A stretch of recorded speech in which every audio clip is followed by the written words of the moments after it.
Oh, man. First of all, make McFarlane great again. Listen, this is raw. I'm not scripting. I'm about to warn you. I'm going to tell you, like, non-spoiler for, like, 1 minute. The movie, to me, was a 9 out of 10. It borrowed elements. It borrowed elements from the Snyderverse to collide it with the original Flashpoint paradox, right?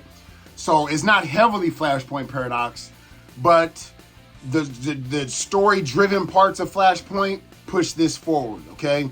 So I definitely say this is a 2.5-hour movie. I was entertained the entire time. I kid you not. And I'm old. I fall asleep at movies. Holy shit, this was a 9 out of 10. Now I'm getting into spoilers, so you can cut it off here. Shit! So from the beginning. So I want, you know what I mean? Like, oh my God. Side note, I'm not gonna lie, it's kind of sad because, like, generally when I see movies like this, I'm by myself. My girl's out of town right now, and, like, my friends really don't really like to go to theaters. It seems like we haven't been to the movie theaters together since the fucking, what is that? Resident Evil. But enough of that. So I didn't really have nobody to geek out with, and that sucks. But from the beginning, I'm gonna tell you now, the Ben Affleck stuff was sprinkled in perfectly. In the very beginning, if you ever watched Justice League or Justice League Unlimited, this movie was Justice League Unlimited damn near. Let me explain. The first segment of the movie where, you know, you see on the phone, they're like, it's the Flash, it's the Flash. And he's like, I need you here now, Barry. You know, that's Ben Affleck. So they're all working together. So Wonder Woman makes an appearance in this at the beginning. But it's kind of like watching, actually, not a Justice League Unlimited. It makes you feel like watching like the Flashpoint Paradox movie. Where in the beginning, the Justice League kind of do stuff together, but then it trickles off to Barry. I'm going to say it's a damn shame that this universe is done. This was a great send-off. I'm curious as to where Aquaman 2 is going to fall in with this, but goddamn. Holy shit. I'm sorry, Ezra Miller been fucking up. The whole jamble. But anyway, let me get back on track. So, the part you see where Batman, like, you know, flying, you know, scooting through it, when he was Ben Affleck was Batman, and it was a lengthy, you know, segment. It was a good, like, 15, damn near 20-minute segment. And so Flash, once again, you know, like on the show, he's playing cleanup, like saving the civilians and all that shit, while Batman's chasing down the bad guys. Just basic, you know, not bank robbers, but they like stole some chemicals or whatnot. So it's a Gotham thing. So I love the dynamics of how it shows the Flash run and how it just shows how fast he is, where like the scenery changes and all of a sudden he's in Gotham. That shit was great. You're going to hear me mention this a lot, but unfortunately, Quicksilver did it the best. He's the GOAT at the slow down, you know, bullet time. If that didn't exist, you know what I mean, everything the Flash did, but I'm sorry, you got to get at the Quicksilver. That's his thing where he's so fast, it looks like he's just, you know, but they gave their own little spin to it. So, when Barry, you know, I'm not going to give too much details. This is a spoiler, but I'm not going to ruin the entire fucking movie. But, you know, he plays cleanup, and it's entertaining, it's funny, it's like, it's shit that I like to see growing up. Like, the only thing I didn't like about the Snyderverse Superman was there wasn't really heroics. You know, like, he's supposed to save a cat out of the tree type of stuff. I know that seems hokey, but that's the superheroes I grew up with. That's exactly what they deliver. You know, like the hokey type shit. Still like Man of Steel. But anyway, so then, you know, Batman is struggling. You know, our Batman from the Snyderverse, my second favorite, up there, though, Ben Affleck. He's about to drop, you know, drop someone, but then Wonder Woman comes. They love playing her theme. You know, she saves the day. You know, they kind of have like a little, they kind of make him look goofy, Batman, like when he's talking, because his hand gets wrapped around the lasso of truth. But anyway, moving forward, he runs back. And the whole reason that this happens is kind of like the Flashpoint. Like, he's trying to, you know, his father was framed. Well, not framed. They thought his father killed his mother, the Flash's father. And so there was one piece of evidence, you know, I'm not going to go into it, but basically him trying to make his father, you know, clear his father's name is what pisses him off as he's remembering. Then he just starts running, and it's kind of like the Flashpoint. He just starts running, and then boom. It's kind of trippy how they show the Speed Force, but it kind of makes sense. They go in more depth in here, and it's like, okay, I can see it. It looks kind of bizarre, but it's an artistic thing, and I love it, right? So he ends up where he is. He meets his younger self who doesn't have powers. So basically, he has to make sure he recreates, you know, what gave him his powers. So he sits him through it, but in doing so, he loses his. Our Barry, you know, loses his powers. So he's trying to coach him through shit. Now, you got to understand, he's talking to an 18-year-old Barry Allen in college who's like, you know, grew up with his mother and stuff like that, who's not really as mature as he is, even though he seems immature. If I were to say anything, it's damn near like the Flash universe. It's almost like Justice League universe had the Barry Allen, and the younger Barry Allen was damn near like Wally West. So that was a great dynamic. I gotta tell you, the one thing that was hurting this movie was the graphics. I'm not gonna lie, they were very unpolished. But they get a pass from me for nostalgia, for action. The story was good, and there were two times I almost cried. The end, like, if you ever lost your mother, like, holy shit, we gonna get to it. I'm getting goosebumps. I've never lost mine, but man. So, yeah. So, why did they go meet this Bruce Wayne? Because he's like, oh shit, on the TV, Zod is attacking. I remember this. Then he explains how he was there during Batman v Superman, during Superman Man of Steel, but he was new to his powers. He didn't quite know how to like make the shit work. And it was very believable. It's like, okay, he's inexperienced. I don't know how to tap into the Speed Force and just move motherfuckers around like it's nothing. So there's, you know, like a story to that I'm not gonna ruin. But also like, fuck, it was so good. I just got done seeing it like not even 15 minutes ago. But anyway, so yeah, he's like, we gotta form the Justice League. So he's trying to form, but oh shit, the Justice League don't exist. These people, you know what I mean? Even, I'm gonna give you one funny example. When he called Arthur Curry's father, he was like, isn't your wife, you know, like Queen of Atlantis? He looked over at his real wife. He was like, are you fucking kidding, kid? And hung up, right? It was like this heavy set woman. But it was really funny. So he's like, shit, nobody exists. Then he was like, I mean, maybe Batman. Then the girl was like, somebody let it known that Batman exists in this universe. He was like, holy shit, what? So they go to the mansion, and it's funny how they, you know, discover Bruce Wayne and all that stuff.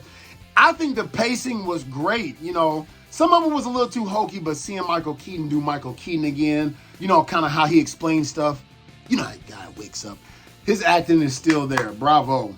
And so he's like, fuck it. I don't want to, you know, I'm not going to help you guys because you guys fucked up the timeline.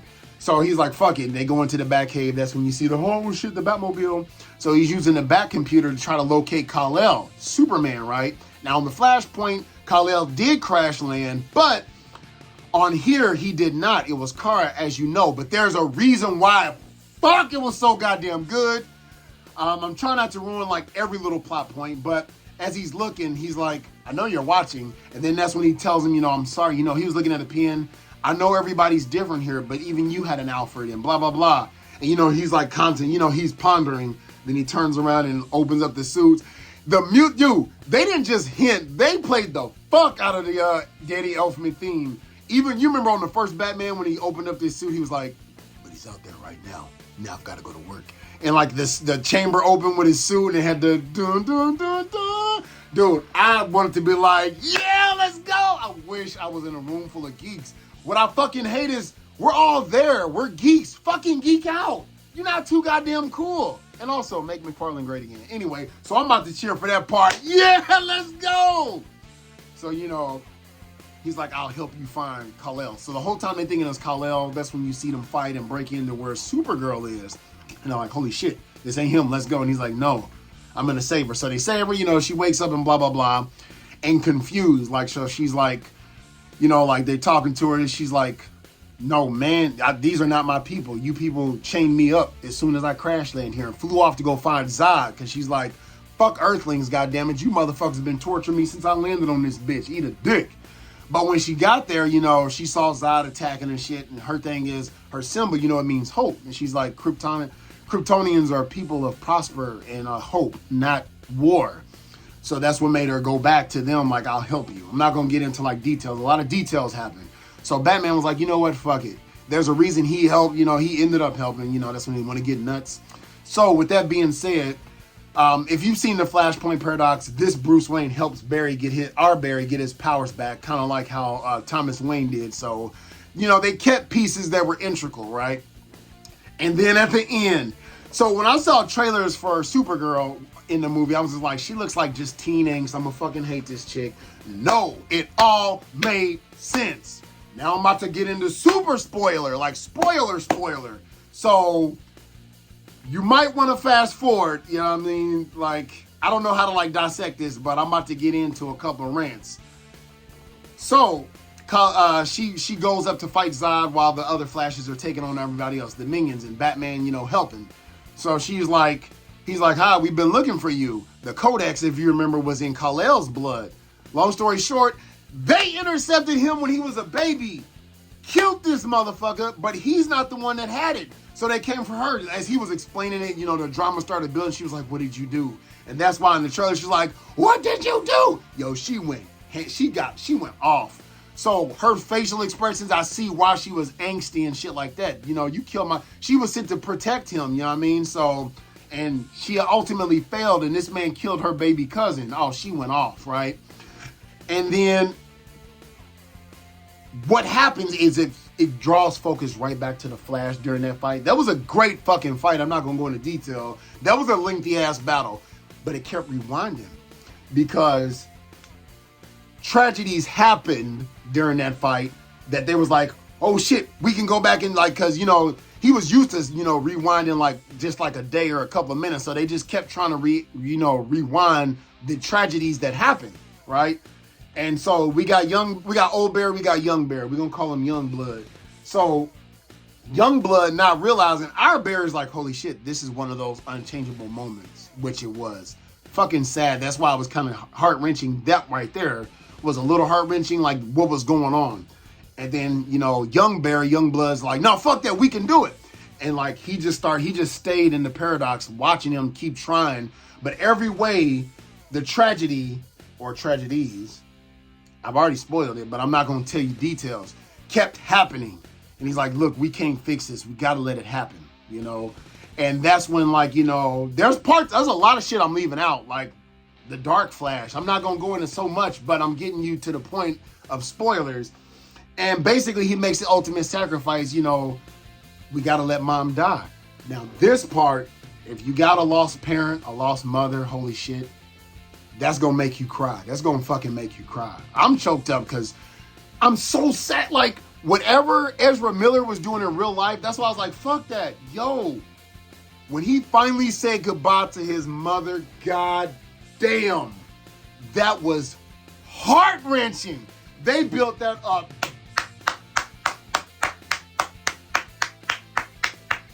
I'm going to give it this clap. My audience didn't clap. Fuck that. I'm clapping for that goddamn movie. That fucking ending.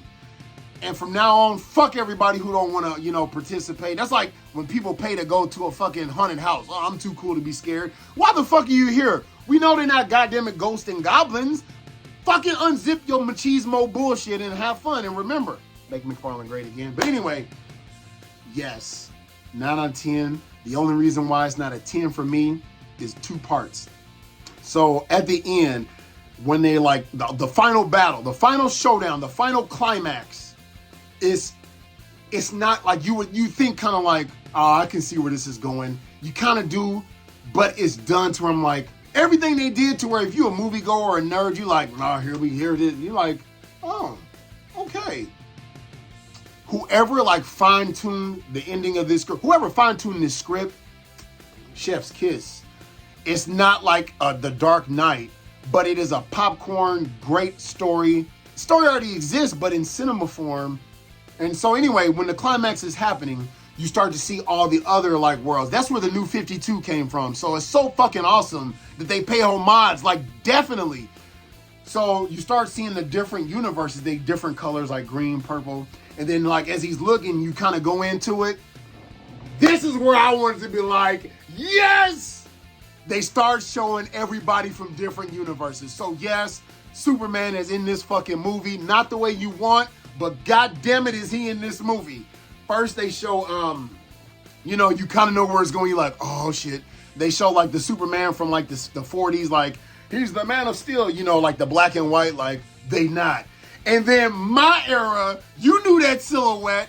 God rest his soul, Christopher Reeves, you my Superman through and through. You knew that outline, but they had to use CGI. That's why I was like, yo, even Marvel, when they want to be lazy with Star Wars, the CGI is bad. This was bad, but you knew it was bad. I didn't give a fuck. Let yourself geek out. You fuck it. That's Christopher Reeves. And then they bring in the Supergirl from the 80s. You know what I mean? They see it happen and they're like, what the fuck? Then they show another Superman in blue. If you knew who was supposed to be Superman in the Tim Burton universe, you already knew who that was. You was like, wait a minute. And it looked so comic because he said he's gonna have him fighting a giant spider, and it looked so comical, like not comical silly, but just superhero-esque. You're like, oh shit. Then he turns around and, you know, it's Nicolas Cage. You're like, let's go, let's go. This is where part of my not giving it a 10, the CGI and then cameos that were missing. This is bullshit, knick-knack.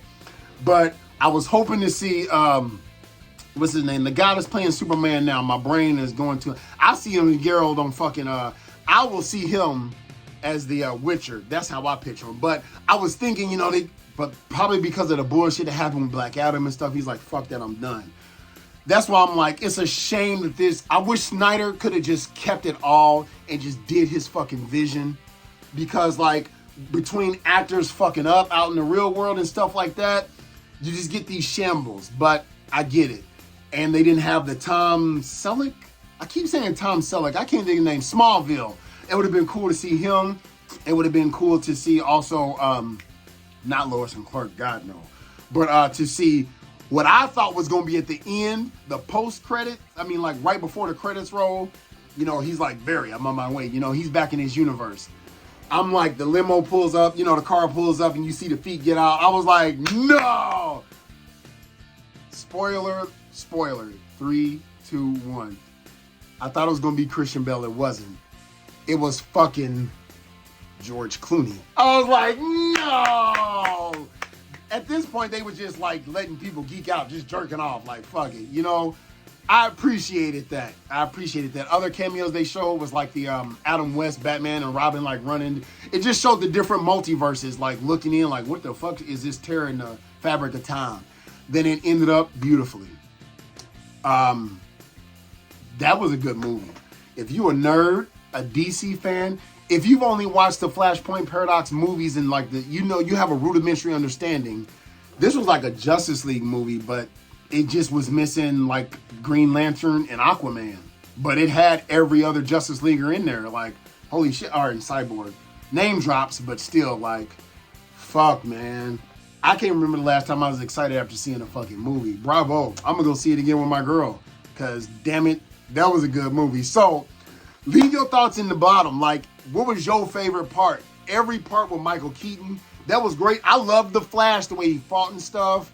Supergirl, they just made it like a comic book, like a cartoon. Like, they didn't try to make it what it was believable. No, like, they were moving fast. Let me grab this. The way that big dude fought, like on Man of Steel, he was doing it again, but he was just pulverizing motherfuckers. Fucking thumbs up, man. You know what? Fucking go see this movie. Go see this movie. Even if you go see it at a matinee, thank me later. Comment down below if you've seen it and you liked it. If you've seen it and you're just watching this review, give me your thoughts. Like, I didn't listen to nobody else because I didn't want to do it. I left excited, and it's been a long time since I left a movie theater excited. So, hoo-yah.